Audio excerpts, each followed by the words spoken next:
సమంత అక్కినేని నాగచైతన్య పెళ్లికి రెడీ అవుతున్న సంగతి తెలిసిందే. ఇరువైపులా పెద్దలు తల్లిదండ్రుల సమక్షంలో జనవరిలో ఈ యంగ్ కపుల్కి నిశ్చితార్థం జరిగిన విషయం కూడా తెలిసిందే. అయితే ఇటీవలే ఓ ప్రముఖ పత్రిక కథనం పెద్ద షాక్ ఇచ్చింది. ప్రస్తుతం ఈ విషయంపైన టాలీవుడ్లో చర్చలు సాగుతున్నాయి.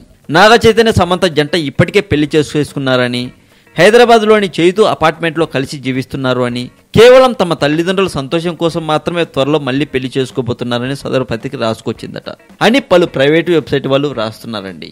అయితే ఇదే విషయమై సమంతను ప్రశ్నిస్తే సమంత నవ్వేసి, అబ్బే అలాంటిదేం లేదు, అయినా ఇంతదాకా వచ్చాక ఇప్పుడు అంత అవసరం ఏముంది, సీక్రెట్గా పెళ్లి చేసుకోవాల్సిన కర్మేంటి అంటూ ఎదురు ప్రశ్నించిందట. ఈ విధంగా పలు ప్రైవేట్ వెబ్సైట్ వాళ్ళు రాస్తున్నారండి. మరింత టాలీవుడ్ సమాచారం కోసం సబ్స్క్రైబ్ చేయండి టాలీవుడ్ సెంటర్.